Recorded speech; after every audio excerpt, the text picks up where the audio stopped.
A Knight of the Seven Kingdoms tells the unlikely rise of Sir Duncan the Tall in the Game of Thrones, A Song of Ice and Fire universe.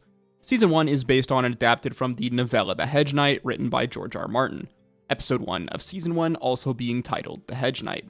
Hedge Knights in Game of Thrones are traveling knights, who work kind of similarly to sellswords. Unlike the other on-screen adaptations of the Game of Thrones books, A Knight of the Seven Kingdoms focuses more on the common struggles of the people in Westeros, as opposed to the grand scheming for power that we've seen from the other series. Because of this, the type of storytelling we will see in this series reflects this. In this video, we're going to be breaking down and explaining every episode from Season 1 of A Knight of the Seven Kingdoms, to everything that happened, as well as a lot of the lore references to A Song of Ice and Fire. Okay then, let's get started. A Knight of the Seven Kingdoms is set 90 years before A Game of Thrones, at around 209 AC after the Conquering. At this point in our story, the Targaryen power is slowly beginning to show cracks, and tensions are also beginning to bubble and build around the realm. The Targaryen dragons have gone extinct, and 13 years before our story, there was a civil war and uprising known as the Blackfire Rebellion. The protagonist of our story is Dunk, who grew up as an orphan in the slums of Flea Bottom in King's Landing, until Dunk was taken in by a Hedge Knight, Sir Arlen of Pennytree, who became Dunk's friend, mentor, and a father-like figure. Dunk then serving as Arlen's squire, where Arlen taught Dunk what it means to be a good knight, to defend the weak and the innocent. We see that Dunk and Arlen have a very close relationship, Dunk loving Arlen dearly and viewing him like a father. In the book, Dunk is around 17-ish years old and pushing close to 7 feet tall. In the show, Dunk is portrayed as much older, and while the actor that plays Dunk is quite tall, standing somewhere around 6'6", it's a bit short of 7 feet. However, the actor does do an amazing job in portraying the kind of character aspects that make Dunk, Dunk. His awkwardness, his kindness, and his naivety. We see that Arlen and Dunk have been traveling to Ashford, a town in the Reach, to join a tournament that is held in the honor of Lord Ashford's daughter for her birthday. However, on the way to Ashford, Arlen gets sick and passes away, Dunk burying the man who was like his father. Now that Arlen is gone, Dunk wonders what he should do next, as he discusses his future with Arlen's horses, Dunk having a habit of talking to these horses, as we see Thunder the Warhorse, Chestnut the Old Stot, and Sweetfoot the Paltry. Dunk debates selling the horses or possibly joining a city watch, but he ultimately decides to continue Arlen's journey and head to the Ashford tourney in order to be a knight. As the dramatic tension builds in classic Game of Thrones fashion, the Game of Thrones theme song coming in to play, only for Dunk to take a shit on this. Literally. As we need to remember again that this show is very different from all of the other Game of Thrones media, Game of Thrones, or House of the Dragon. This show is really about what makes a knight a knight. Dunk as a Hedge Knight is very much the polar opposite of the kind of idealized version of a knight that comes to mind. He is awkward, dirty, poorly dressed, poor, he sleeps outside and does manual labor. This being a stark contrast to the more lordly, rich knights, many of which wouldn't consider Dunk a knight at all. But again, this is kind of the point of this series. You cannot judge a book by its cover, and we must ask ourselves, what really makes a knight a knight? Dunk then rides off to be a Knight of the Seven Kingdoms. The only problem is one cannot simply decide to be a knight. You must be knighted by another knight. Dunk later says that Arlen knighted him before he died, but we never see this happen on screen. And if Dunk was knighted, why would he even consider selling his horses? So then maybe Dunk is lying, or simply pretending to be a knight. This once again calling into question, what does it mean to be a true knight? Dunk stops at an inn on his way to Ashford, leaving his horses with this young boy named Egg. Egg, we learn, wants to be at the tournament, but he is stuck here at this inn. The inn we see is empty because everyone is at the tournament, except for a drunken man who tells Dunk he dreamed of Dunk as the man draws a knife, telling Dunk to stay away from him. A rather odd encounter that is going to be made much more clear later on in this season. Dunk then finds Egg astride his warhorse Thunder. Egg is pretty cheeky for a little commoner, the boy making fun of Dunk, telling him he doesn't look like a real knight, the man not even having a real belt. Egg desperately wants to go to the tournament, asking Dunk if he can be his squire, but Dunk refuses, as he knows how hard it is being a squire for a Hedge Knight. Dunk then rides to Ashford, where we see Ashford Meadow has been set up for the tournament, the meadow side filled with stalls and pavilions, many of which bear the heraldry for the Lords of Westeros, such as House Tyrell, House Hightower, House Baratheon, House Beesbury, House Lannister, and House Dondarrion. As well, we see the Ashford banners littered everywhere all over the town, again seeing as they are the ones putting on the tournament. Dunk hopes to use knighthood in this tournament to make a better life for himself, as a tournament is a good opportunity for knights to make money as well as earn honor and status. And if he's lucky, he might impress a lord enough so he can get a job in their castle. Dunk then goes and visits Plumber, the steward of House Ashford, and the man in charge of the tournament. Plumber questions if Dunk is even a knight. Again, as we discussed earlier, it seems like Dunk is lying about being knighted by Arlen. Dunk, though, shows Plumber Arlen's sword as proof, the sword having a penny in the hilt because Arlen is from a town called Pennytree. Pennytree having a tradition of nailing pennies into an oak tree. Plumber tells Dunk that Lord Ashford wants a classy and uppity tournament, and Dunk doesn't really fit the criteria. As Dunk moves to leave, crestfallen, Plumber sees the heraldry on Arlen's shield. Plumber feeling bad for Dunk, telling him that he can join the tournament if another knight vouches for him. Dunk plans to ask Sir Manfred Dundarian, as years prior he and Arlen served the Dundarian house. Plumber also explains that the winner of a joust gets their opponent's armor, weapons, and horse, and the loser has to ransom or buy their things back, meaning that if Dunk loses, he will lose everything. Essentially, Dunk is risking it all. Dunk then tries to speak to Sir Dundarian, but the man is asleep, as he had too much of a good time with these two women. These two women then tease Dunk for being a poor, sad hedge knight. Dunk is completely flustered and awkward in this scene. According to the books, he is horrible with words, and even worse with women. Dunk then talks to his horse as he remembers that Arlen said a hedge knight is the truest form of a knight, as a hedge knight can choose who they serve, so as such they can fight for causes or people that they believe in. Again, this show deconstructing what it means to be a knight, and all of the pageantry that we think is associated with it, the stark difference between what people consider an ideal knight and the reality of the world that we see. Dunk then meets Sir Stephen Fossaway of House Fossaway and his cousin and squire Raymond Fossaway, the two being from Cider Hall in the Reach, the Fossaways being famous for its apples. Stephen, we see, is kind of rude and is a dishonorable knight, the man injuring other knights in training so he can have an advantage in the tournament. Raymond being much more friendlier than his cruel cousin. Dunk smells bad, so he goes and bathes in a river, and then he goes back to Manfred's tent, but the man is still asleep. As we see, Manfred is into some pretty freaky stuff, as we see this woman Daisy role-playing a corpse being dressed in funeral rites. This woman Red tells Dunk that knights are like camp followers, they both put their bodies at risk for the entertainment of others, Red warning Dunk that you only have one body, so you must take good care of it. This being a bit of foreshadowing, foreboding warning, as knights we know die or are gravely injured in tournaments all the time. Dunk here in these scenes being very much faced with the real possibility of death. Dunk then goes to a puppet show that is narrated by a woman named Tansel, who, like Dunk, is very tall, Dunk immediately developing a crush on her. Tansel's puppet troupe is from Dorne, the troupe putting on stories of dragons with these huge elaborate puppets. The troupe tells the story of Serwyn of the Mirror Shield, a hero in legend who slayed a dragon by using his shield as a mirror, the shield allowing Serwyn to sneak up on a dragon and slay it, this story very much mirroring the slaying of Medusa in mythology. Tansel describes Serwyn as a boy from nothing, who is brave and stupid, a hero who risked it all. This description also very much fitting our main character, Dunk. Raymond Fossaway then chases after Dunk, calling him half-man, a playful joke meaning that Dunk is half-man and half-giant because of how large he is. This also being a fun little reference to Tyrion, who was called half-man in Game of Thrones because of how short he was.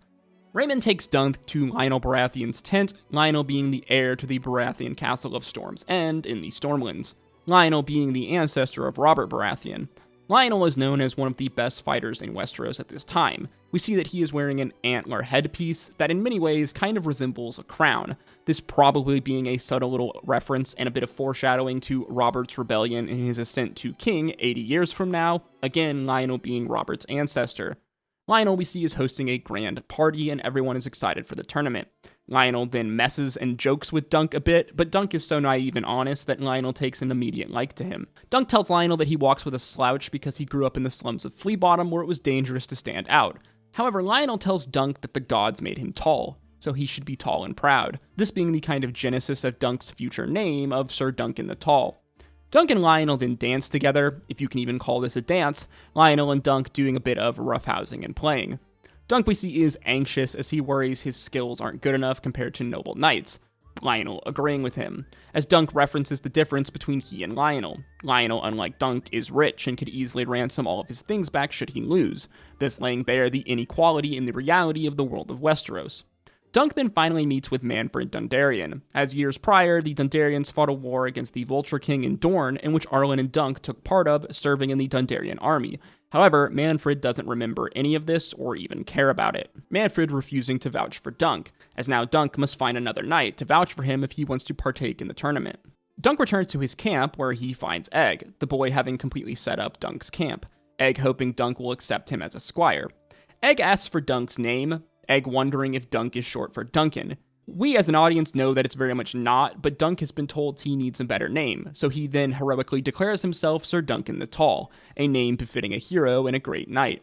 Dunk agrees for Egg to be his squire, but he warns the boy that the life of a hedge knight is hard. But Dunk is very honest and kind, something we've seen makes him extremely different from knights like Manfred. Dunk better embodying the values of a true knight, despite the fact that he may not be a knight at all. Dunk and Egg then stare up at the night sky where they see a shooting star. Shooting stars often being taken as signs of good luck.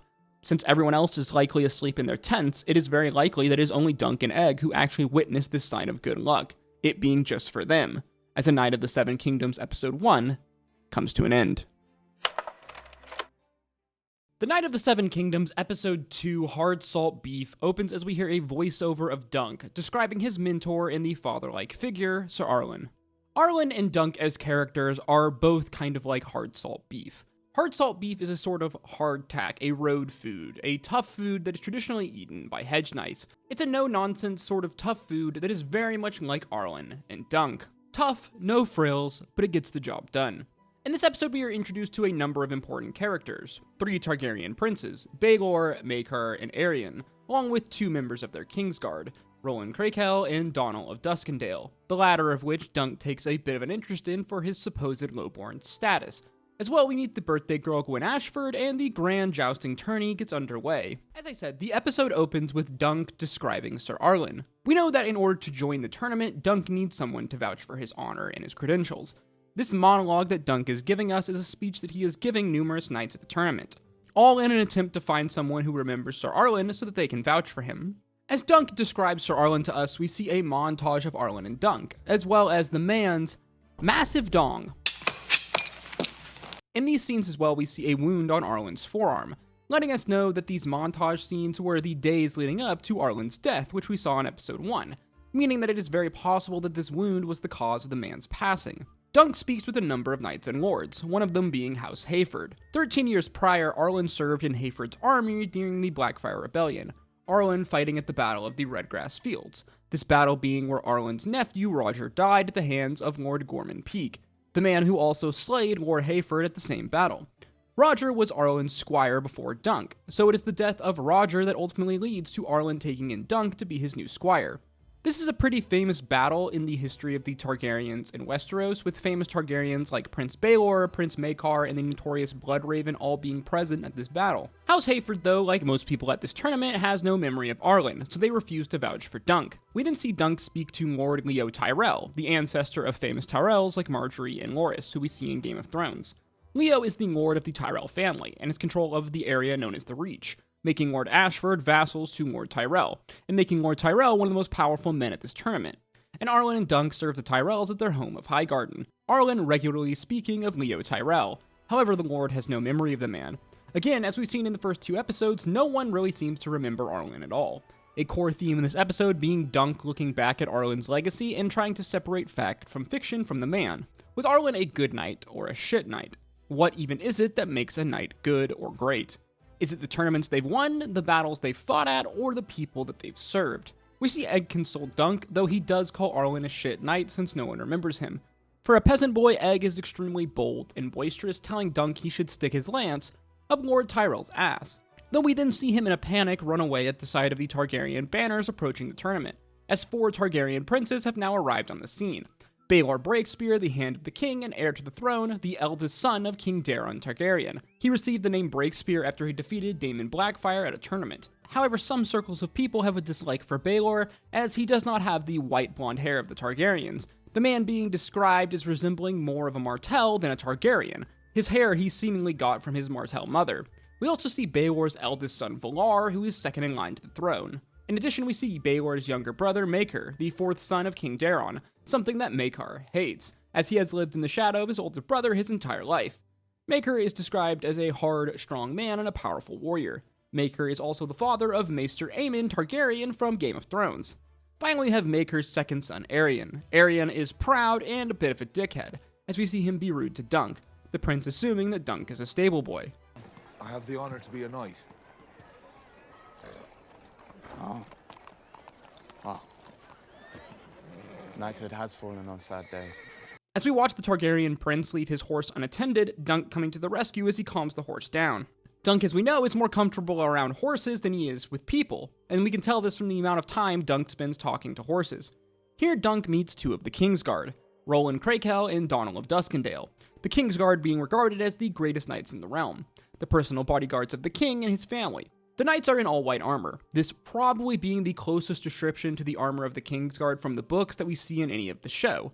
The armor is supposed to be all white with a white cloak and a white shield, the white symbolizing the purity of said knights, though we know from many stories within Westeros and the spin-off series that oftentimes these knights are far from pure. This even being demonstrated by Sir Roland and Sir Donald, who in these scenes openly chastise the Targaryen princes, referring to Sir Arion as temperamental, and they also tease Dunk about his height. Roland comes from House Crakel, from the Westerlands, a vassal house to the Lannisters, Roland being from a highborn house, while Donald, on the other hand, is not. Donald is from the city of Duskendale, and he is the son of a crabber, Dunk being surprised and inspired as how a commoner could have risen up to become a knight of the Kingsguard, Dunk seeing Donald and his station as something for him to aspire to. Donald simply saying he joined the Kingsguard the same way his family became crabbers. Egg later tells Dunk that Sir Donald isn't just from a common family of crabbers. His father owns half the crabbing fleet in Westeros, making them incredibly wealthy. It seems like Donald's family money might have been the thing that got him into the Kingsguard. We watch Dunk follow a servant inside of the castle where he overhears a conversation between Prince Baelor and his younger brother Prince Maekar. We hear Maekar complaining that he even has to be at the tournament. In the behind the scenes, the showrunners comment that the Targaryens at this time no longer have dragons, so they can no longer rule by fear and power. As such, they need to attend events like the Ashford tournament to generate goodwill with their vassals. Dunk also overhears that two of Maker's sons have gone missing, his eldest son Prince Darren and his youngest son Prince Aegon, who were meant to be here at the tournament. Dunk is then interrupted by Gwyn Ashford, the birthday girl, the daughter of Lord Ashford, Gwyn telling Dunk that these two missing Targaryens might even be dead, as she then runs off. Dunk awkwardly prevents himself before the Targaryen princes, Dunk asking Prince Baelor to let him join the tournament, as he wonders if Baelor recalls Sir Arland, as the two once jousted against each other in a tournament. Dunk inadvertently playing on Baelor's ego, as Baelor prides himself on his memory. Baelor does remember Arland, specifically his victories in tournaments over Lord Stokeworth and of the Grey Lion, Lord Lannister. As well, he remembers his own personal joust against Arland, in which the two broke 4 lances before Baelor won. Arland, though, told Dunk that it was 7 lances, but it seems like Arland may have embellished this story a bit to Dunk. Baelor, we see, is different from many of his family members and many of the other lords and knights that Dunk has interacted with up to this point. Baelor actually remembers Arland, and he seems to genuinely care about people regardless of their status. He is kind and chivalrous, and in many ways lives up to the values that knights and princes are supposed to have. Baelor allowing Dunk to enter the tournament. Dunk and Egg then go and watch another play by Tansel and her group. This play being a famous rendition of Florian and Jonquil, a popular fairy tale in Westeros that has been repeated multiple times throughout the Game of Thrones series. Florian is a fool and a jester, but he is also a brave knight. Florian in the play repeating his famous line, "All men are fools, and all men are knights, where women are concerned." This line referring to the kind of hopes and dreams of people. Men want to be knights and heroes. They want to impress women. They want to rescue fair maidens. The story then of Florian and this line very much kind of mirrors the story of Dunk. The story of a common man who dreams of becoming a brave, heroic knight. The puppet of Florian even bearing a pretty close resemblance to Dunk the character. If Dunk then is Florian the fool, that would make Tansel his Jonquil. Dunk very much being infatuated with this woman. Again, the stories of Florian and Jonquil appear numerous times in the kind of Game of Thrones stories, shows, and spin-off series. Sansa, we know in Game of Thrones, is absolutely obsessed with this story and the kind of romantic idealism of knights and maidens as chivalry, in a world that is very much opposite of this, a world that is cruel and hard. Sir Dantos even referring to himself as Sansa's Florian. Dunk then asked Tansel if she would make him a new set of heraldry, as Baelor told Dunk that he could not use Arland's winged chalice, as he is not his son. But Dunk, being the thick lad that he is, has made no thought as to what heraldry he should replace it with on his shield. Egg then attempts to come to the rescue, suggesting an elm tree like the one at camp. Dunk also wants a background of a sunset because Arland likes sunsets, as well as a shooting star overhead like the one that he and Egg saw the previous night. Later, Egg asks Dunk if he thinks that he will ever one day become a knight, Egg feeling self-conscious about the fact that he is so small and puny. Dunk, on the other hand, though, is the opposite. Dunk is large and strong, but he is also kind of stupid. This contrast then between these two characters makes for constant scenes of comedy, with again, Dunk being large, strong, and stupid, and Egg being small, puny, but extremely smart.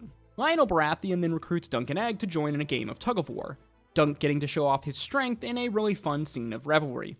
Later, Dunk visits a blacksmith named Steely Pate, as Dunk needs armor for the tournament, as Arlen's armor is too small for him. Pate is a skilled blacksmith who makes no frills armor, just strong, cold, plain steel. Pate making a jab at the elaborate, boisterous armor that many other lords and knights wear. However, this armor is perfect for someone like Dunk, who, like the armor, is strong and plain. Dunk, however, cannot afford Pate's work. Just as he is about to leave, Pate takes pity on Dunk and cuts him a deal. In this conversation, though, Pate very much gives Dunk a reality check, as he tells him it is pretty unlikely for him to actually win this tournament and become a champion. In order to pay for the armor, Dunk has to sell one of the horses, specifically his favorite horse, Sweetfoot, the horse that Dunk is constantly talking with, in a pretty emotional scene. Dunk vowing to purchase this horse back again if he does manage to win the tournament. Dunk in this moment, we see, is kind of truly gone all in. The man is basically risking everything and betting on himself to come out of this tournament as a champion, in the hopes of gaining money and increasing his reputation. Next, we get the kind of climax of this episode, the first set of jousting, this jousting being a set of 5 versus 5.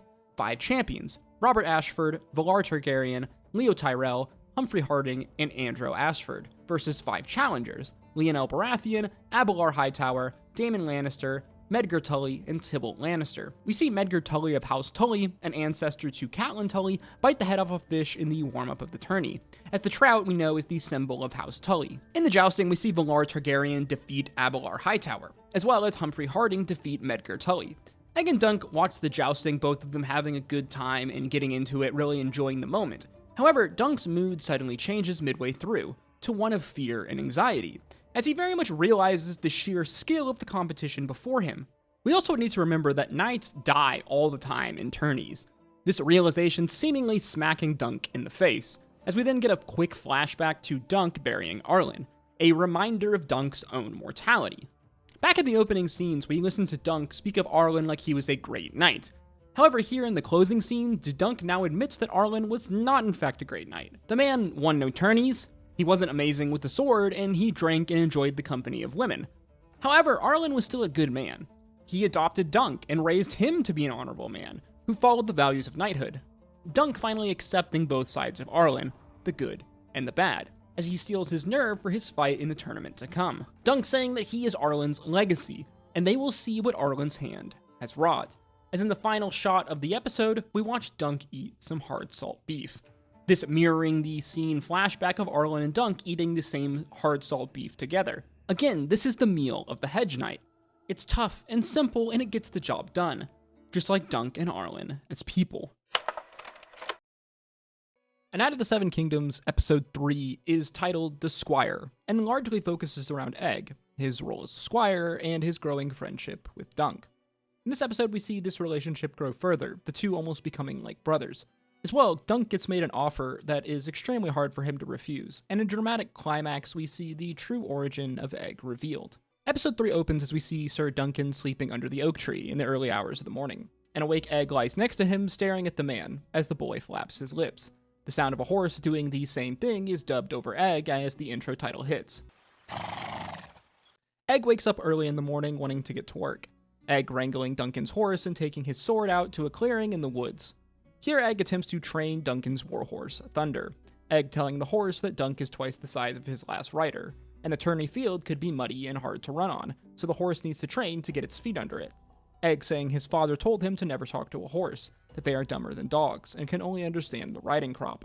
This being ironic, seeing as Sir Duncan spends more time speaking with horses than he does with people. But Egg does not actually believe his father's words. Egg thinks horses don't want to be ordered around any more than a man does. Egg knowing that if Dunk loses, he will lose everything, so he wants to get the horse trained as well as himself trained and ready to give Dunk every advantage possible when he jousts in a tourney. As we watch Egg trying to get the horse to run when Thunder takes a dump on this idea. Knight of the Seven Kingdoms coming again clutch with another poop joke. But we see that Egg is resilient, and best of all, he genuinely cares, as he continues to try and push the horse, as over time we see Thunder progress further from a trot into a full gallop.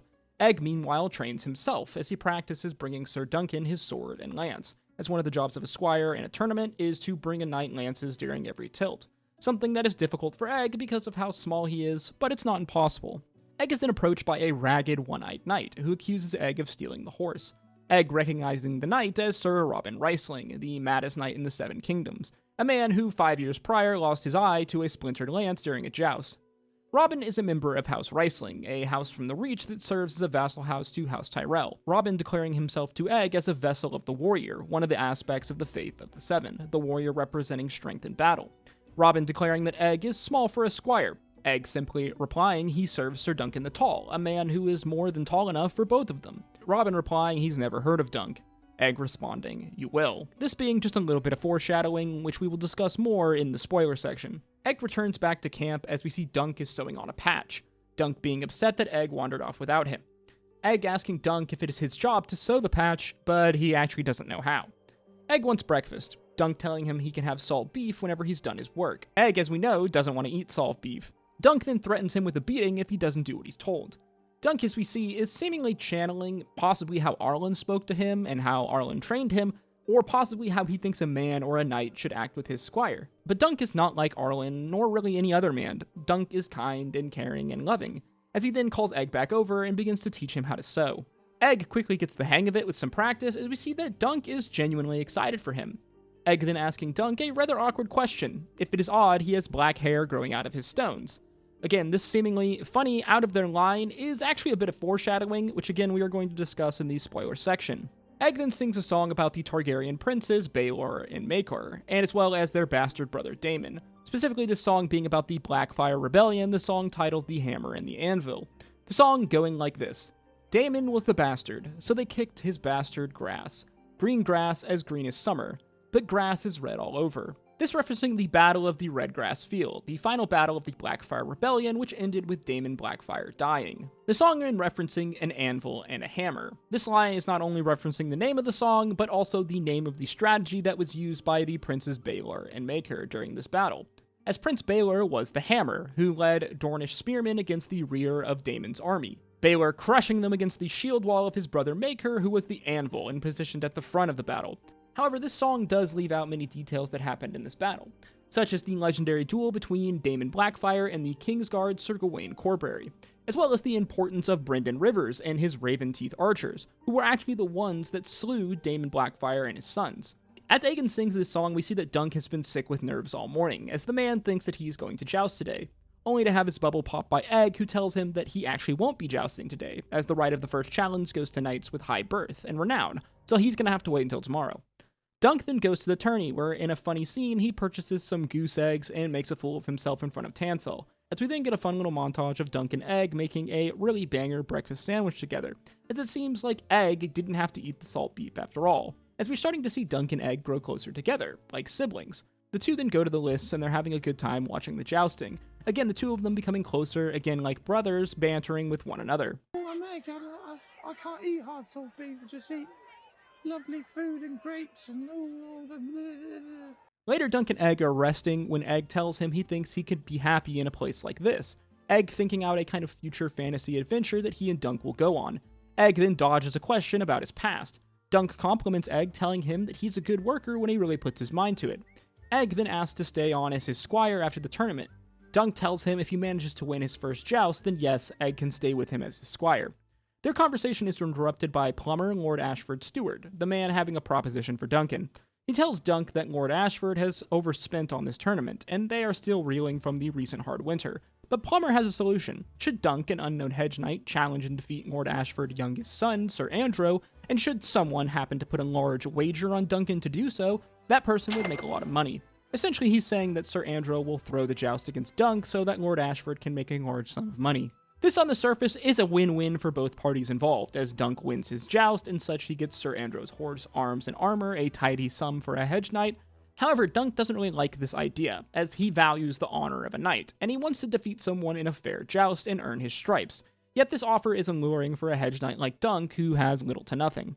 Dunk's train of thought is interrupted, though, by the sound of a horn coming from the joust, as Maker's son, Prince Aerion Targaryen, is to lay out his challenge. However, Aerion's father, Maker, seems to be absent from the spectators. Aerion then goes to challenge an opponent, teasing a face-off against his cousin, Prince Baelor's son, Valar. Aerion, though, sets his sights on Sir Humphrey Harding of House Harding, a Vale house that serves House Arryn. If you remember, Sir Harding was one of the 5 champions we saw in the last episode who defeated Manfred Tully. The two charge each other in the first tilt as Egg shouts for Sir Harding to kill Aerion. Aerion, to the surprise of the people in the crowd, pulls out of the joust and dodges Harding's lance, which is viewed as dishonorable. They turn for the second tilt, Dunk commenting that Aerion's lance is angled too low. As to everyone's horror, we watch the Targaryen impale Harding's horse through the neck, the horse falling over on top of the man, crushing him. Chaos ensues as the crowd erupts in anger, throwing things at Aerion, as they then spill onto the field. Lord Ashfur's men and Kingsguard then emerge, trying to put a stop to this madness. Dunk and Egg leave the jousting as rain begins to fall, this very much symbolizing the dramatic change in mood. Egg telling Dunk that what they just saw was no mishap, Egg seemingly indicating that Sir Aerion killed the horse on purpose. Dunk and Egg then go to Lord Baratheon's tent, where the Lord is very drunk singing a song about Alice Three Fingers, a crippled girl who was, well, apparently so skilled at providing pleasure to men that a song was wrote about her.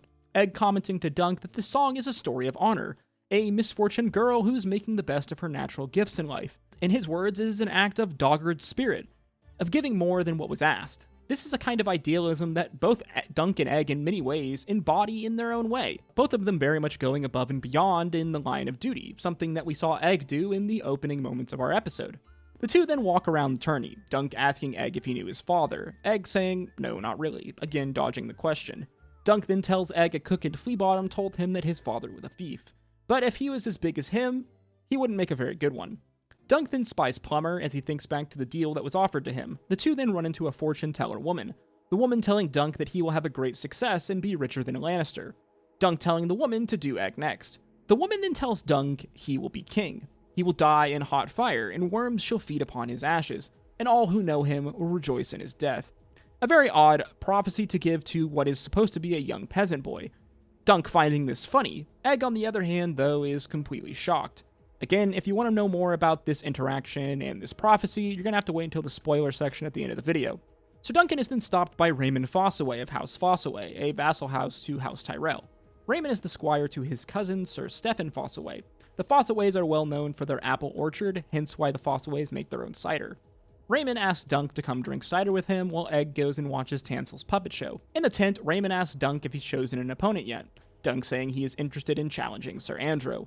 As we then learn that Aerion is angry at Lord Ashford, as Lord Ashford gave his horse to Sir Humphrey after the death of Sir Humphrey's horse at the hand of Sir Aerion in the tilt that we just watched a few moments earlier. Raymond, we learn, hates the Targaryens. In a really iconic line here, he says, they are incestuous aliens, blood magickers, and tyrants, who have burned the people's lands, enslaved people, and that they draw people into their selfish wars, and that every Targaryen that sat the throne has been madder than the last. They're incestuous aliens, Duncan. We need to remember, though, that many people actually do hold this opinion at this time, especially after 100+ years of Targaryen rule. Many people have had enough with the Dragon Kings and Queens. Meanwhile, Egg is watching the puppet show as Tansel plays the role of what I believe is supposed to be Serwyn of the Mirror Shield, a legendary figure who slew the dragon Urax by using a polished shield to show the dragon its own reflection, as we watch her in the play slay said dragon. She then turns as we see that Prince Aerion is in the crowd, having seen the play, a displeased look on his face, as in his mind, the dragon should always win. Aerion considering this play treason.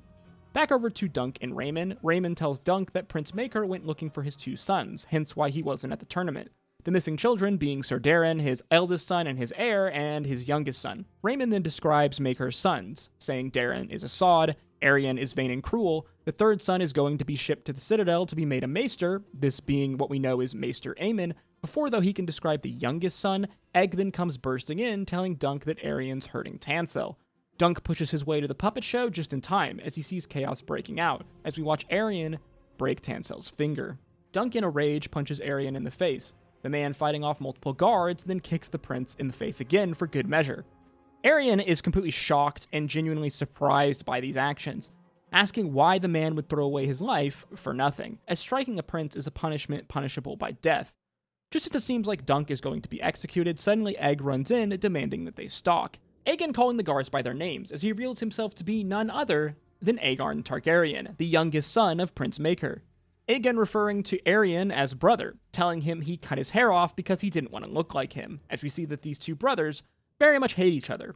Dunk looks on completely shocked and hurt, as the little peasant boy he thought was his squire is in fact a Targaryen princeling, as episode 3 of Knight of the Seven Kingdoms comes to an end. A Knight of the Seven Kingdoms episode 4 is titled 7. This episode focusing on Dunk in the predicament he has gotten himself into after striking Prince Aerion, and the dramatic reveal that Egg, his squire, is actually not a poor peasant boy but Prince Aegon Targaryen, the youngest son of Prince Maekar. The episode predominantly revolving around Dunk's upcoming trial by combat, this being a trial of the 7. Episode 4 opens as we see the stone roof of a prison cell, as the camera slowly pans down when we see Dunk, our main character, sitting silently alone as rain pours down from the window behind him outside. If we remember where we last left off, Dunk had struck Prince Aerion in a fit of rage, in order to protect Tansel after the prince was offended by her puppet show. Now, the penalty for striking a member of the royal family can vary, the harshest form of this punishment being death, but generally it results in the attacker losing the limb in which they struck the prince with. For Dunk, this would not only be his hand, but his foot, as if you remember, he also kicked the prince for good measure too. Dunk is then interrupted in his sorrow by Prince Aegon or Egg, who brings Dunk food. This being a rather dramatic scene, as we can presume this is the first time the two have seen or spoken with each other since Egg's grand reveal. Aegon says that his uncle Prince Baelor has told him he needs to beg Dunk's forgiveness for deceiving him. Dunk in the scene is obviously very conflicted. The man is emotional and angry at Egg for lying to him. Dunk thinking Aegon must have took him for a fool, and that this was all some sort of a prince's game or a joke to him. Aegon then explains he was supposed to squire for Daeron, his older brother, but he's a shit knight and a drunk. And it was Daeron who shaved his head so they could hide out in a tavern until the tourney was over. As if you remember back to episode 1, the drunk man that Dunk met in the inn that night was in fact Prince Daeron Targaryen. Dunk is obviously still angry at Egg, not only for the situation he has found himself in, but he also feels like he was personally betrayed. Egg saying he didn't think he was doing anything wrong, and we see that Egg is actually genuinely sorry for what has befallen Sir Duncan, as he just wanted to be a squire. Dunk, though, aptly replies, "Of course you knew you were doing something wrong. That's why you lied."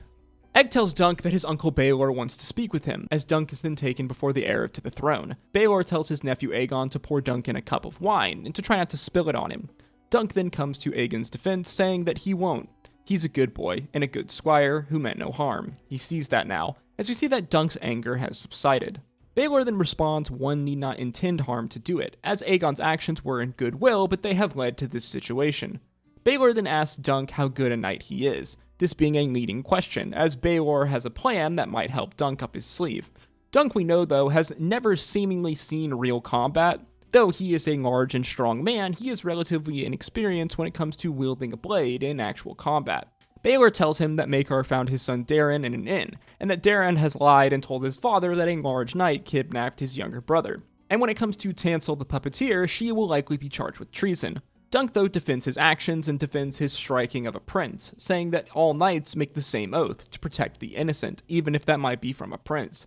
Baelor tells Dunk that Aerion wants his head, and Daeron's accusations that he kidnapped Egg doesn't paint a good picture for him, as he is likely to receive a one-sided trial.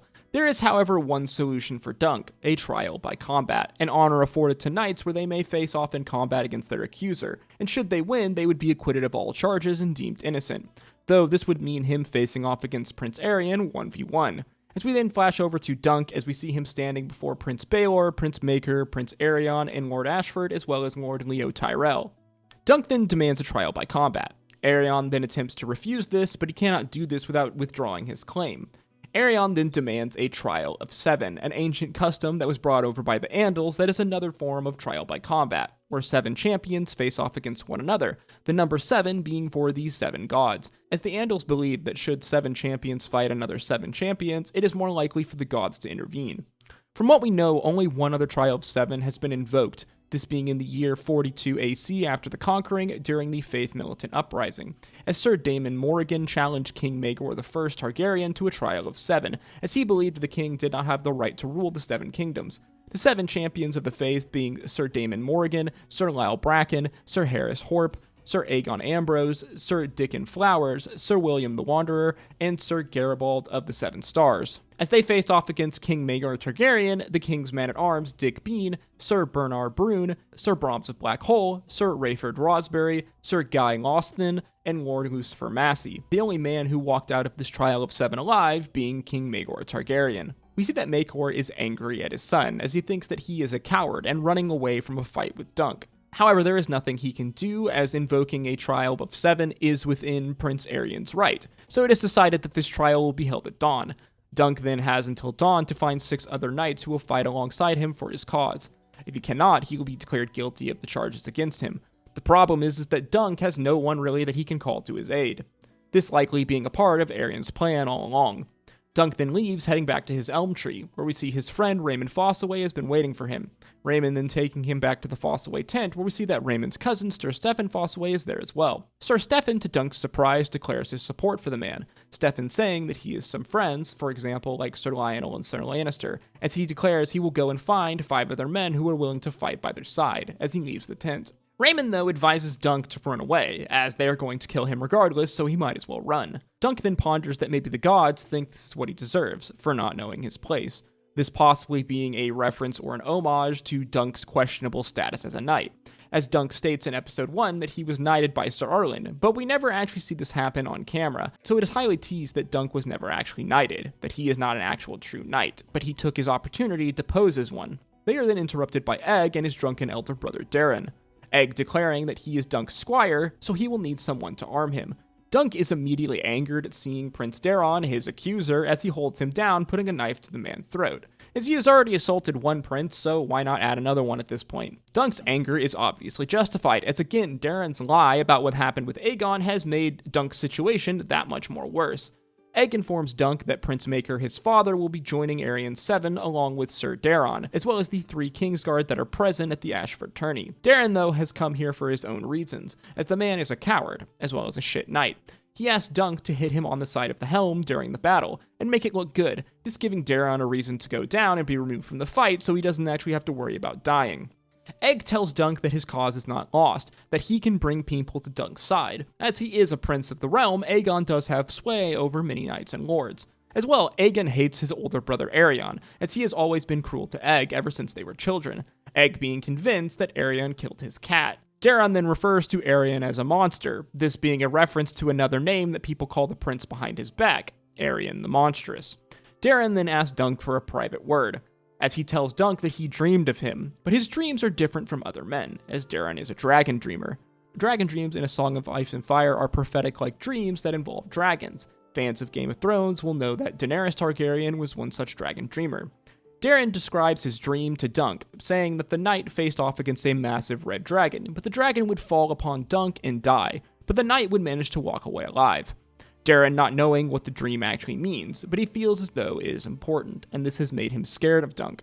Now we will be discussing this dream and its true meaning at the end of the video in the spoiler section. Daeron then leaves as Dunk walks the tourney grounds, going to the remains of the puppeteer's tent, as we hear Tansel's words of Florian the Fool ring in Dunk's mind, Dunk again being compared to Florian the Fool, as we watch him pick up the Florian puppet head. As in this situation now more than ever, Dunk feels like more of a fool than a knight or a hero.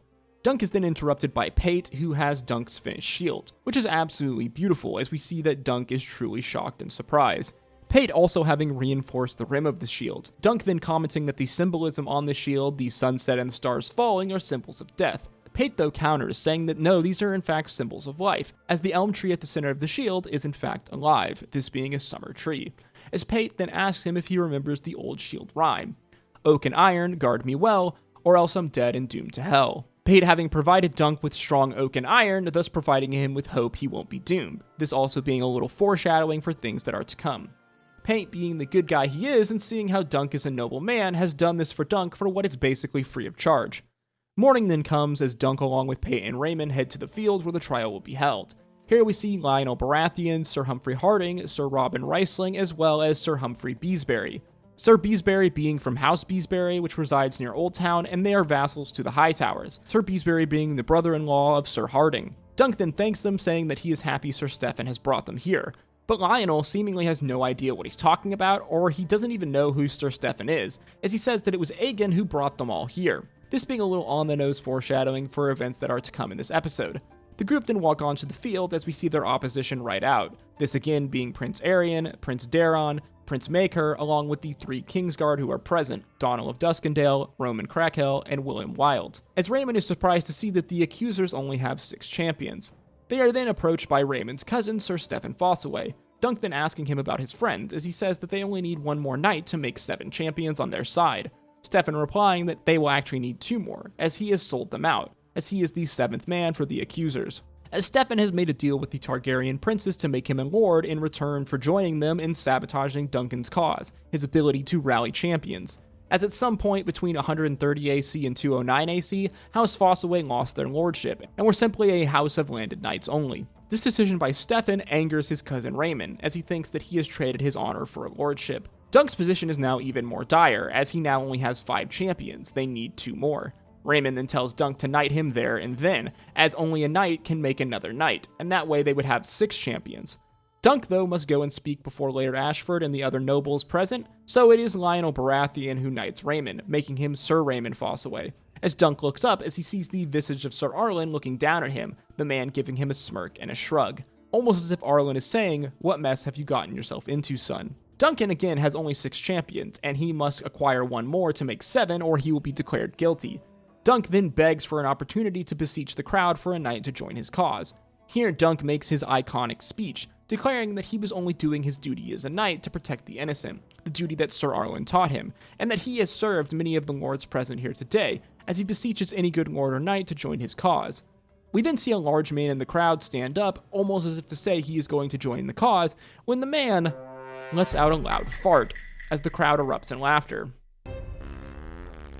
This being Dunk's truly lowest moment, but this also is a moment that seems to transform Dunk into the knight that he was meant to be. As in anger we watch him scream out, "Has courage deserted the noble houses of Westeros? Are there no true knights among you?" This being one of my favorite scenes and lines of the entire season show so far. Are there no true knights among you? Suddenly though, we hear the gates opening behind him, as a rider in full plate emerges, the man taking off his helmet as we see it is Prince Baelor, who to the shock of everyone, most certainly his brother Maker, declares that he will fight for Sir Duncan, this pitting Targaryen brother against Targaryen brother. Baelor telling Maker that this man Duncan protected the innocent, as every true knight should. As A Knight of the Seven Kingdoms episode 4 comes to an end. A Knight of the Seven Kingdoms episode 5 is titled In the Name of the Mother. This episode largely focusing around the trial of the 7 that Dunk is taking part of, as well as a flashback to Dunk's childhood, which is meant to illustrate his upbringing in Flea Bottom and how it has affected him as a person. This episode also focuses around mothers, as we see from the title of the episode. Whether that be this dying knight who cries out for his mother, Dunk's desire to see his own mother, Sir Baratheon's comments to Prince Baelor about Prince Baelor's mother the Queen loving him best, Baratheon saying no man fights so fierce as one neglected by his mother, or the obvious reference to the Mother, one of the visages of the gods of the 7. Episode 5 opens as we see the champions of the accused side getting ready for the trial of the 7. For a little reminder, the accused side is Dunk, Prince Baelor, Sir Baratheon, Sir Beesbury, Sir Riesling, Sir Harding, and the newly knighted Sir Raymond Fossaway, facing off against the accusers, the princes, Arion, his brother Daron, their father Prince Maker, along with Sir Stephen Fossaway, as well as the Kingsguard, Donald of Duskendale, Roman Crackhill, and William Wild. Dunk and Raymond are obviously nervous, both of them throwing up from their nerves, as neither of them have seen real combat. This, in many ways, is not only a trial of the 7, it's also a trial by fire for both Dunk and Raymond. We watch Prince Baelor attempt to rally the men, Sir Beesbury asking about the Kingsguard, Prince Baelor telling them that he will handle the Kingsguard, as their oath forbids them from harming a prince of the realm. This being a shrewd bit of strategy from the Prince of Dragonstone here. Sir Riesling asks if this is an honorable tactic, Baelor replying that the gods will let them know. Some ominous words of foreshadowing as we will come to see. Lionel Baratheon then pipes up with a very interesting line in the first reference to mothers in this episode, as he comments to the prince that, "Mother loved you best, huh? Pity no man fights so fierce as one neglected by his mother." This possibly being a commentary on Baratheon's thoughts on Prince Baelor's strategy with the Kingsguard, as this strategy could be viewed as cowardly. However, it should also be noted that Baelor is regarded as a fine knight and a warrior in his own right, So this also could be commentary on the nature of the relationship between the two prince brothers, Baelor and Maekor. Baelor being the eldest brother and thus heir to the Iron Throne, while Maekor is the youngest of the king's children. It can be inferred from this line that if Baelor was loved best by his mother, then Maekor possibly was the neglected son, as Maekor is regarded as a fierce warrior. Thus Lionel Baratheon's words that no man fights so fierce as one neglected by his mother possibly could be commenting on Maekor. Again, this theme of mothers comes up a lot in this episode, so expect us to come back to this. Dunk then takes his lance from Egg, who he refers to as his squire, Dunk telling Egg, "You best be here when I get back. If you rob me, I'll hunt you down with dogs." This being a fun little callback to this exact same line that Dunk said to Egg back in episode 2. We then hear an acolyte of the Seven pay homage to the Seven Gods, as if we remember this whole trial is rooted in the faith of the Seven, as the idea is that the Seven Gods will bestow their favor upon the accuser or the accused, and ensure their victory, thus rendering judgment on the situation. We watch the knights don their helms as the horn blows, as all of the men charge. Well, all of them except for Dunk. Now, these scenes are very much supposed to encapsulate Dunk's point of view in this battle, as they are extremely hectic, chaotic, downright stressful, and violent. This POV scene we get here from Dunk's visor is supposed to invoke these kind of feelings of claustrophobia and panic, and I think it does a really good job in achieving this. We see Dunk has frozen like a statue while the rest of the knights have all charged. Aegon from the stands frantically screams at Dunk and Thunder, this being a callback to the training that Egg did with the horse Thunder back in episode 3, this being enough to send the horse charging in, as Prince Aerion's lance then crashes into Dunk's shield, shattering it, the points of the lance burying itself in Dunk's torso, as chaos rings around the battlefield, as we see one of the Kingsguard knock Sir Harding from his horse. Aerion, though, has already turned and is already back upon Dunk, as he knocks him down from Thunder, as Dunk's head hits the ground. We are then transported into a flashback, as we see a young Dunk on the field of an aftermath of a great battle, as we watch him attempting to collect horseshoes and scavenge any other metal that he can find, seemingly for coin. Dunk, we know, is an orphan boy from Fleabottom in King's Landing. We can see here that this battle took place in the fields not far outside of King's Landing, this very likely being the Battle of the Redgrass Fields, the final battle in the Blackfire Rebellion, a battle that would become famous for the roles of Prince Baelor, his brother Maekor, and their uncle Brynden Rivers. As a few episodes prior, we heard Egg singing a song about the Battle of the Redgrass Field, the song titled The Hammer and the Anvil. The Blackfire Rebellion took place when Daemon Blackfire, the legitimized bastard of King Daeron, took up arms against his own brother, declaring that he was actually the rightful ruler of Westeros, the man claiming that his wielding of the ancestral Valyrian steel Targaryen blade Blackfire proved that his father wanted him to be his successor, as the sword had been wielded by numerous Targaryen kings, and was oftentimes seen as a symbol of the right to rule, as fans of House of the Dragon will know, Daemon then taking the name Blackfire after the sword for his house. As this very likely is the Battle of the Redgrass Field, that would put the year around 196 or 197 AC, so roughly 14 years prior to the events in the present of the Ashford tourney. While Dunk is scrounging on the battlefield, a knight pinned under a horse next to him, who he presumed was dead, suddenly cries out. As the man is dying, he cries out for his mother. This again being another reference to the title of this episode and to mothers as a concept. Dunk wants to give the man mercy, but he is stopped by his friend, a girl named Rafe, who suggests they can try to ransom him, as he appears to be a knight of House Frey, judging by the seal on his chest. However, the man then dies from his wounds before the two children can move him. Dunk is pretty shook by this whole incident, the fact that a man, a knight, a warrior would be crying for his mother on his deathbed, as death, as we know, is the great equalizer among lords, knights, and peasants alike. The two kids are walking back to King's Landing with their loot when they encounter a rider on the trail. We see that this rider bears what appears to be the standard of House Stokeworth, the banner also matching the shield of the body of the dead knight that we see he is hauling. The standard of House Stokeworth being a lamb with a cup, though this is a very interesting, different version of the standard that we haven't seen yet, but I'm pretty sure this is House Stokeworth, as House Stokeworth was a house from the Crown's lands just north of King's Landing, so they were sworn directly to King's Landing and one of the King's bannermen. We learn that Rafe desperately wants to leave the Seven Kingdoms and start a new life, and the two kids are collecting money so they can buy passage to the free cities.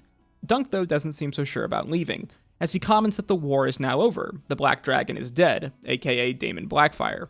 Rafe then hits Dunk with a bit of profound insight on the cycle of violence. You hurt someone, they hurt you back. This being extremely true in the universe of Ice and Fire, where many wars and conflicts are cyclical. One act of violence leading to a response of violence, and the cycle continues. These words also being a bit of foreshadowing for events that will happen later on in our timeline, which we will discuss in the spoiler section. Rake and Dunk then journey back into the city as we see the state of Flea Bottom, this place that Dunk and Rafe call home, a far cry from the noble homes of the lords and ladies of Westeros, as we see scores of wounded men and injured men from the Blackfire Rebellion wallowing in dirty conditions, as beggars and small children run through it all. Now, this is important because one of the main points of this flashback is to get a good idea of the conditions that Dunk spent his formative years in, and how living in hardship in a life like this has prepared him in many ways for the challenge that he is going to face in the trial of the Seven in the present. Rafe and Dunk are stopped by a one-armed Goldcloak, one of the guards of the city, a corrupt, spiteful, and cruel man named Alistair, the man seemingly wanting to rob the two children, but Rafe and Dunk manage to escape, Rafe pickpocketing the man's drinking flask. Rafe, though, hasn't taken her own advice she gave Dunk just moments earlier. If you hurt someone, they will hurt you back. The two then get paid for the metal they found, earning 2 silver stagged, but the armorer refuses to buy a piece of Blackfire leather now that the rebellion is over. This probably being a good idea, as possession of any Blackfire heraldry would likely lead to one being charged with treason. Dunk we see is still hesitant about leaving Flea Bottom, as he wonders if the free cities would be no better than Flea Bottom, or they could possibly even be worse. Dunk's real worries, though, revolve around his mother, as he says, "What if my mother comes back for me?" Dunk knows that his mother is likely dead, but he still has some faint hope that she might not be, and if she were to come back for him to King's Landing, and he was gone, he would never see her again. Once again, we now have our third reference to mothers so far in this episode, and if we think back to Lionel Baratheon's words, "No man fights as fiercely as one neglected by their mother," the line now in many ways can also be applied to Dunk, a boy who was seemingly neglected and seemingly abandoned by his own mother. Rafe then utters another line for Dunk that is also a bit of foreshadowing. If you want a family, then go get a family. As we know in many ways, this is exactly what Dunk does, one with Sir Arlen and then later on with Egg. The next day, the two kids try to buy passage to the free cities, but we see the price has doubled because of the war, as many people are trying to escape King's Landing. The two are then cornered by Alistair and another Goldcloak as they rob them, taking all of their hard-earned money. This firmly crushing any hopes that Rafe and Dunk might have had of leaving the Seven Kingdoms. As Dunk and Rafe walk away, we see Rafe pickpocketed Alistair's knife. Alistair quickly realizing what happened as he turns and grabs Rafe, the man cutting her throat. Dunk then in a mad rage attacks Alistair, biting the man's neck with an animal-like fury. Alistair's ally then sticking Dunk in the calf with his spear. We then hear the voice of Sir Arlen of Pennytree drunkenly shout, "In the name of the mother," the title of this episode, as the man bursts out from a tavern.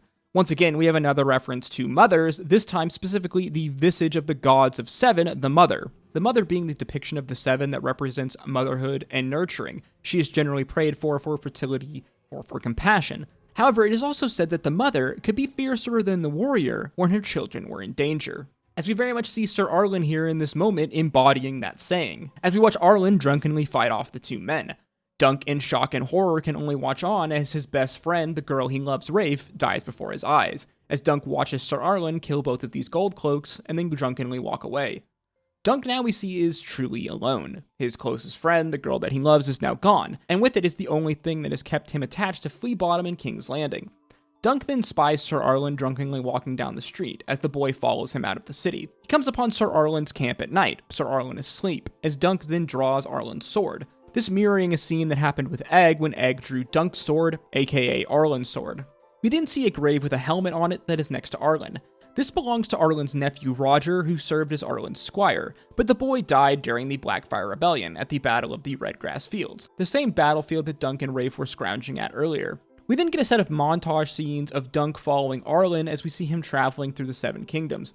But Arlen either doesn't notice Dunk at all, or he just straight up ignores him, it likely being the case that Arlen is ignoring Dunk as he is still grieving the loss of his nephew. In these scenes, we see many of the things we know about Arlen, the things that make him a difficult man. Like he drinks, he sings, and he's just a bit of a madman in general. The man somehow managing to even cut himself with his own knife in his sleep. Dunk, despite nearly freezing to death, continues to follow Arlen, as he is taking Rafe's advice of making his own family. Arlen finally seems to acknowledge Dunk's existence as he sees him in the distance, as he watches the boy fall to the ground from exhaustion. Arlen handing him a skin of water as he tells him to get up. We suddenly flash back to the present as Arlen's words of "get up" ring in Dunk's head, as we watch him try to get up off the ground in the chaos of the melee. I have to say, I absolutely love this transition scene. That's like some complete cinema type vibes there. Dunk we know is wounded and his left eye is swelled shut. As he looks up, we see Aerian's flail descending down upon him, as Dunk quickly gets to his feet, taking another strike from Prince Maker, who knocks him back to the ground. We then see Prince Baelor knock Maekor down from his horse.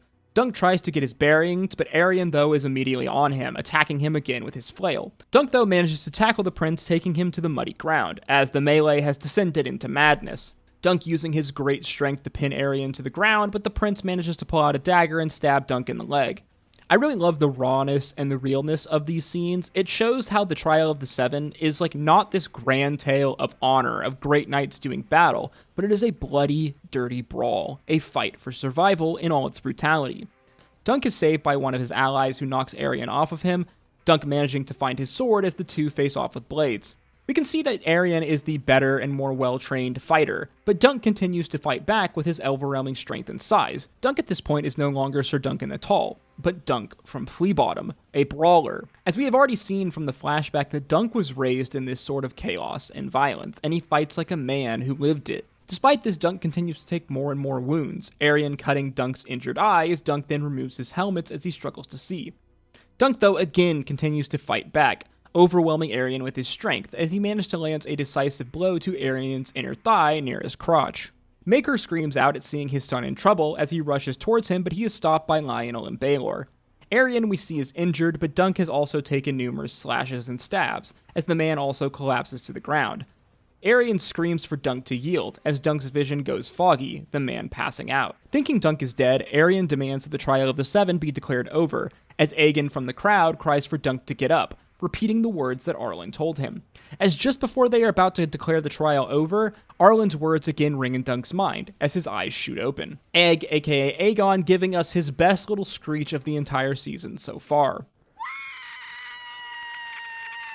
Dunk then clambers to his feet as the crowd has rallied behind him, as they all chant for Dunk to get up. As the two wounded men stand across from each other, both struggling to hold their own swords, let alone stay on their feet. Dunk manages to drag Arion to the ground where his great strength and size takes over. Dunk pinning Arion down and taking his shield, as he proceeds to bash Arion in the face with it over and over. Again, Dunk channeling his inner brawler, Fleabottom upbringing. This scene here in many ways harkening back to the flashback of Dunk in his fit of fury attacking and fighting off Alistair. Dunk continues to punch Arion over and over again in the face as the prince finally yields. Dunk, in shock, looks around at the chaos around him, as we see Maekor fighting off both his brother Baelor and Lionel Baratheon, Maekor striking Baelor in the head with his mace. Dunk then desperately drags Arion's body in front of the Lord's dais as he demands Arion tell him. Arion, like the sniveling coward he is, withdraws his accusation, ending the Trial of the Seven and clearing Dunk from the charges. Dunk here being a very honorable man, as he could have easily killed Arion, but he decided to spare him. The wounded Dunk is then cared for by Pate and Raymond, as we learn that Sir Beesbury and Sir Harding died in the first charge, as if you remember Sir Harding was fighting with a broken leg. Prince Baelor then arrives as Dunk, in a plea of thanks, declares that he is the prince's man and will gladly serve him. The prince, though, seems like something is off. He is acting almost as if he's drunk, as he asks Raymond to help him remove his helm, the prince saying his fingers feel like wood. As we know, his helmet was crushed from the blow from his brother Maekor, most likely this blow right here. Pate then helps the prince remove the helm when we hear a sickening sound, as Pate and Raymond look on in shock at the back of the prince's head. Baelor's skull has been completely cracked open from the blow delivered by his brother Maekor, as the Prince of Dragonstone, the heir to the Iron Throne, falls dead to the ground. Dunk can only look on, crying on and babbling his apologies as he pleads with the prince to get up, as episode 5 of The Night of the Seven Kingdoms comes to an end. A Night of the Seven Kingdoms episode 6, the season 1 finale, is titled The Morrow. This being a specific reference to a line that Sir Arlen told Dunk when he was a squire. The line being, "I wonder what the morrow would bring." Dunk using this line to justify his decision to fight for his innocence, instead of subjecting himself to the punishment of losing his hand and foot for striking a Targaryen prince. As Dunk ponders, is it possible that the realm could need his hand and foot more than a prince's life? The episode primarily revolves around Dunk and the fallout of the Trial of Seven, specifically the death of Prince Baelor.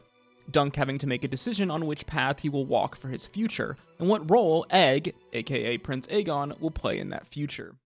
The episode opens the day after the Trial of Seven. As jazzy music serenades our ears, we see Sir Lionel Baratheon in a maester outside looking down at the camera, Lionel having a somewhat surprised and confused look on his face as he then offers the person he is looking at a flagon of ale. As the camera turns, we see that this person is Dunk, who is looking up at them with this almost 50-yard stare. We can see that Lionel bears injuries from the trial of 7. His face is bruised and cut, as well he is walking with the aid of a walking stick. Dunk as well, we know, bears many injuries from the trial, as he was stabbed and bludgeoned many times by Prince Aryan, and it is likely a lesser man or a much smaller man would have died from the injuries sustained. Lionel, we see, has brought a maester to care for and heal Dunk's injuries. Maesters, we know, are an order of scholars, healers, and scientists within the 7 kingdoms, the maesters studying these arts at the Citadel in Old Town. Maesters who complete their education wear a chain of many different medals. Each of these medals serve as a sign of expertise in a given subject. For example, silver signifying medicine and healing. When a maester completes their education, they are sent to serve a lord or landed knight, so it is very likely that this maester is under the service of Lionel. Lionel pontificates on the glory of the tournament that has just passed and laments that his home is brutally dull compared to the tournament. Lionel then offers Dunk a role as one of his knights at his castle at Storm's End. Lionel Baratheon, as we know, is the heir to Storm's End and the heir to House Baratheon, who rule as Lord Paramount of the Stormlands. Lionel being the great-grandfather of Robert and Stannis Baratheon from Game of Thrones. The maester interrupts the conversation, saying that Dunk is dying and that his wounds have festered and mortified and beyond his abilities to heal. Lionel simply shrugs the man off, though, viewing him as worthless and incompetent, and he doesn't seem bothered at all about these words or Dunk's condition. It's fine. You're fine. He's a terrible maester. Lionel legit might be my favorite character from this entire season. Lionel tells Dunk to come to Storm's End, and he will love him like a brother. But if he refuses, he will hate him like a brother too. Dunk, we see, continues his 1,000-yard stare, seemingly being completely unfazed by the maester's words or by Lionel's offer. Dunk, we see, is still struggling with the events of the tourney and the death of Prince Baelor, which he blames himself for. Dunk saying that he brings suffering on all of those around him. Lionel, though, believes that Dunk has done the realm a kindness, a service, referring to the death of Prince Baelor. Lionel saying that the only good dragon is a dead dragon, as Lionel, like many other of the noble houses of Westeros, has grown tired of Targaryen rule. This being a core theme of this series, as the Targaryens are beginning to lose their grip of control over the 7 kingdoms without their dragons, which has kept the lords bound to them in fear. Dunk, though, doesn't agree with Lionel's sentiment, as he views Baelor as a man of honor who gave his life defending Dunk. Lionel, though, vehemently disagrees, as the rest of the men that fought for Dunk actually truly risked something. To Lionel, Baelor was nothing but a fraud. He says that he risked nothing by pitting himself against his own family as well as the Kingsguard who were sworn to protect him. As such, the gods punished him for it. As if you remember, the Trial of the 7 is a practice bound in the faith of the 7, where these people believe that the gods bestowed their favor onto the winning champions. Thus, to the faithful, Baelor's death is a sign that the gods did not favor him. Dunk then wonders why the gods would favor him. Lionel tells Dunk that there is a war coming, and that he and Dunk could be a force to be reckoned with together. This again referring to the tension within the realm that is rising against the Targaryens. A tension that came to a head not many years before the events of the Ash Fraternity in the First Blackfire Rebellion, the Dragon Lords now being seen as mere mortals without their dragons to protect them. But this does also foreshadow to a number of events in our timeline, which I'm going to discuss in the spoiler section. We flash over to the funeral of Baelor as we see all the Targaryens have gathered here, the Targaryen prince being burned in a funeral pyre as is their tradition. Maekern, we can tell, is feeling guilty, as we know it was by his hand that his elder brother had suffered the injury that led to his death. Even though this was not intentional, Maekern knows the implications of this, as some will label him kinslayer, a great taboo and a mark of shame in Westerosi society. Dunk, despite his injuries, makes the journey to pay his respects to Baelor at the funeral, as he watches the Silent Sisters attend to Baelor's ashes, the Silent Sisters being known as Death's Handmaiden or the Stranger's Wives, the Stranger being one of the visages of the 7 gods who resides over the realm of death. These sisters having taken a vow of silence, and they are charged to attend the dead. Baelor offers his condolences to Prince Valar, the eldest son of Prince Baelor. Valar commenting that his father died in his own armor. Many sons over the years have died in their father's armor, as armor tends to be passed down through generations, but how many fathers have died in the armor of their son? Valar comments that his father would have made a great king. He believes the greatest since Aegon the Conqueror. Valar wondering why the gods would take his father and not take Dunk. This again driving home the kind of core theme and feeling of this episode, that many people in the realm will unrightly blame Dunk for the death of Prince Baelor, something that Dunk also blames himself for. We then watch Dunk wander through the tourney camp as we see the dichotomy kind of displayed in the people around him, some viewing Dunk as a hero, but many look upon him with disdain, again blaming him for the death of Prince Baelor. Dunk is then stopped by an injured Raymond. Raymond being surprised, Dunk actually went to Baelor's funeral. Raymond then attempting to console Dunk with a very awkward hug. Okay, Raymond, we see, has been abandoned by his cousin, Lord Stephen Fossaway. Raymond saying it's better to be an unripe green apple than a wormy red one, as we see that Raymond has acquired a new shield, laden with new heraldry, a green apple. As we know that the heraldry of House Fossaway is a red apple, this being the moment that House Fossaway would split into two separate houses, the reds and the greens. Dunk is then surprised to see a woman exit Raymond's tent, Raymond introducing her as Rowan, who we actually know as Red, a prostitute who is in the service of Sir Manfred Dondarrion. Raymond introduces her as the Lady of House Fossaway, as he declares that they have been married after Rowan told Raymond that he has gotten her pregnant. Raymond, not being too smart, isn't able to put together that there's no possible way that this child is his, Rowan completely playing our poor dumb boy Raymond here. Now, this is a change from the book The Hedge Knight, as Red is a character within this book, but there is no mention of Rowan Fossaway as a character or even a spouse of Raymond, let alone Red and Rowan Fossaway being the same character.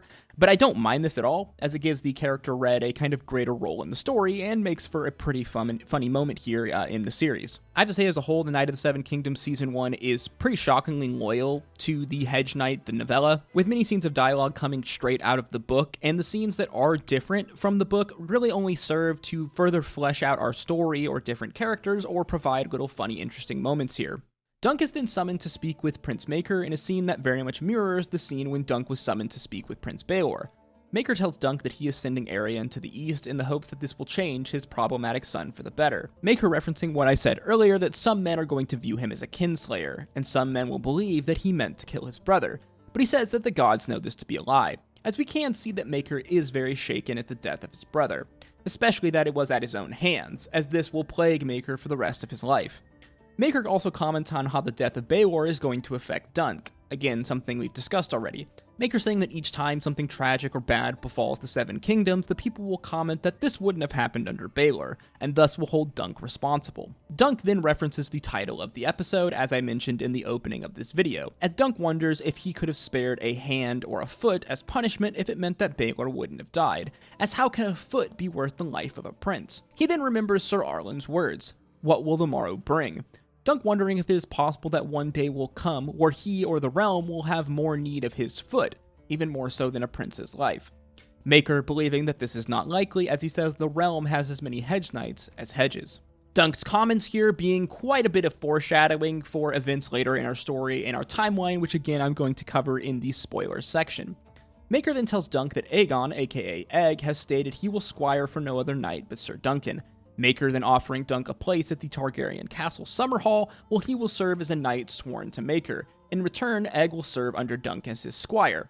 This is an absolutely massive offer, especially for a lowly hedge knight. To serve a prince of the realm in his castle, and also serve as a knight and mentor to a prince as well, is an honor that not many knights are offered. However, Dunk refuses, saying, "I think I'm done with princes." But I think I'm done with princes. Egg we see has been spying, overhearing this entire conversation, and is hurt deeply by Dunk's words. Dunk then leaves when he finds Egg sitting alone in the hallway, as he takes a seat next to him. Dunk knowing that Egg was spying on the conversation, as he tells Egg that he just can't do it. Egg replying that maybe Dunk wasn't the knight he thought he was. Again, a big theme of the series is the kind of principles of knighthood, of chivalry, honor, and their pledge to defend the innocent. These being the values that Sir Arlen embodied and thus passed on to Dunk. But Dunk throughout the early parts of the season is shocked to see that most of the knights and lords of the realms don't abide by these values at all. Instead, they seek to enrich themselves and occupy positions of power. This being what sets Dunk apart from all these other knights. This being the thing that Baelor saw in Dunk that inspired him to give his life for Dunk, as well as the thing that caused Egg to look up to Dunk. We then move into a flashback on the day of Sir Arlen's death, shortly before the Ashford tournament, as Arlen is telling Dunk the story of the Penny Tree, the story of the village that he is from, this being a story that Arlen has told Dunk many times, as we see that Arlen is dying. Dunk wants to ask Sir Arlen a question, but Arlen cuts him off, as he tells him the story for what is probably the 100th time, that when his lord called his banners and his knights to go to war, the men would nail a penny into a tree, and if they would return, they would take the penny down. However, there are so many pennies in this oak tree that it is difficult to find a spot to nail a new one.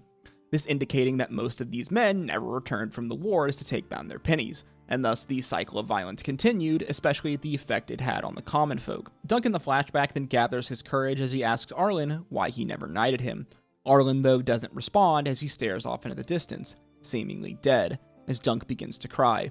Arlen then snapping back into consciousness as he finishes telling his story, as he says a true knight always finishes a story. Arlen not hearing a single word that Dunk said. This scene here seemingly confirms what has been teased this entire season, that Dunk was likely never knighted by Sir Arlen, thus making Dunk a fraud. However, I think there's also another really important line that can be taken from this scene, Arlen's line that a knight always finishes a story, as Dunk's story has only just begun, specifically his story with Egg. Back in the present, we see Dunk with Raymond and Rowan at the wake of Sir Beesbury, as we see the knight's coffin is surrounded by bees, the Beesburys being renowned beekeepers and lovers of honey, hence why beehives are on the Beesbury heraldry. Dunk then stumbles upon Prince Daron at the wake, Daron asking if Dunk will take Egg as squire. Daron then offering Dunk a piece of great insight, as he comments that his brother was not always such a little monster. Daron, though, is referring to his brother Arian, who was once a happy boy, full of life, but something changed in Arian as he got older. Daron, in so many words, is pondering this. Was it Arian's nature that made him mad, that made him cruel, that made him a monster, or was it something in his upbringing that changed him? This having a profound impact on Dunk. We then flash over to Egg's chamber where we see an uneaten meal. Egg is looking at himself in the mirror as he sees his silver Targaryen hair has begun to grow back, this hair being a symbol of all the things that he hates about his family and his elder brother Arian. Egg then enters into Arian's chambers, a knife in hand, as we see that his brother is passed out recovering from his wounds that he suffered at the hands of Dunk. Egg seemingly is about to kill his older brother, his brother who has tormented him his whole life, when Egg is shocked to see that his father Maker is also in the room. Egg breaking down crying and dropping the knife as his father embraces him. This being a real kind of pivotal moment for Egg as a character, this choice that he was about to make to kill his brother. This choice almost symbolizing the point of no return that would send Egg down the path of madness and cruelty that many of his Targaryen forebrothers have succumbed to. As in many ways, doing this would make Egg no different than his brother Arian, who he despises. But we see that Maker does truly care for his sons. As to him, Egg is his last attempt to raise a son who is noble and worthy of the Targaryen name. Maker is then summoned to meet with Dunk, who seeks an audience. Dunk, having been enlightened by Daron's words about what Egg could become if he is raised like his other brothers, presents Maker with an offer. Dunk saying that before Baelor died, he stated the realm needed good men. Dunk stating that he will accept Egg as his squire on the condition that Egg journey with him and live as a Hedge Knight, as Dunk believes this will be good for Egg to see how common folk of the realm really live. Maker is understandably put off by this offer, as he can't imagine his son living like a commoner, sleeping under trees, in ditches, and eating salt beef. This being a callback to the episode Salt Beef and what salt beef kind of represents in our story. Salt beef being a food of the common folk, a food of the Hedge Knight. Dunk simply replies that Daron never slept in a ditch, and all the beef Arian ate was rare and bloody. This being a commentary on how Maker's two eldest sons and their upbringing has led them to becoming, frankly, shit human beings. Maker still refuses Dunk's offer, but he does so out of the kindness of his heart and what he thinks is best for his son. As again, Maker desperately wants Egg to grow up to be an honorable man. We watch Dunk about to depart when he is surprised to see his horse Sweetfoot come trotting towards him. As if we remember, Dunk sold Sweetfoot in order to pay for the armor. Raymond, we see, has purchased the horse for Dunk, though Dunk, in his kindness and gratitude to his friend, decides to give the horse to Raymond, as he believes an orchard might suit her better. We then watch Dunk nail a penny into the oak tree, similar to the story that Arlen told him, this kind of being a symbol that Dunk will not forget what has taken place at the Ashford tourney and how this has changed his life forever. Dunk then talks to his horse Chestnut, wondering where he will go next when he is surprised to see Egg. Egg telling him that his father has agreed to let him squire and accompany Sir Duncan. Egg asks Dunk where they are going as the two ride off together, Dunk saying they could go anywhere in the 7 kingdoms, when Egg interrupts him saying it's actually 9 kingdoms. As while the realm is historically referred to as the 7 kingdoms, Egg is actually correct. Technically it is 9 kingdoms after Aegon's conquest. The 9 kingdoms being the Crownlands, the Westerlands, the Stormlands, the Riverlands, the Iron Isles, the Reach, the North, the Vale, and Dorne, which makes 9. Dunk being shocked by this knowledge, again, as this is a funny little kind of reference and homage to the Song of Ice and Fire community, as well as to the title of the series, A Knight of the 7 Kingdoms. Egg stating that he's never been to Dorne, which is actually a line that I'm pretty sure Dunk states in the book, this being a little foreshadowing that we are going to discuss in the spoilers section. As we watch Dunk and Egg ride off into the distance, we see the ghost of Sir Arlen accompanying them, as Arlen turns, leaving Dunk and Egg to go on their adventure together, in a scene of symbolism that I really love. In the final scene of Season 1, we flash over to the Targaryens leaving Ashford, as we see Maker is stressed out and frantically looking for his son Aegon.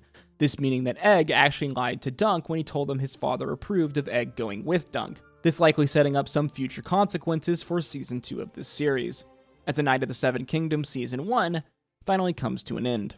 And yes, this was a Knight of the Seven Kingdoms Season 1 explained. Thank you all again for watching. If you somehow made it to the end of this video, then a big shout out to you. Thank you again so much for watching. If you did enjoy this video, please make sure you like, comment, and subscribe, as that is the easiest way to support me, and it really does go a long way in putting these videos into the algorithm. If you did enjoy this video, then why don't you check out some of my other content on screen now, and as always, I hope to see you in the next video, guys. Stay safe out there. Until next time, peace, love, Adu.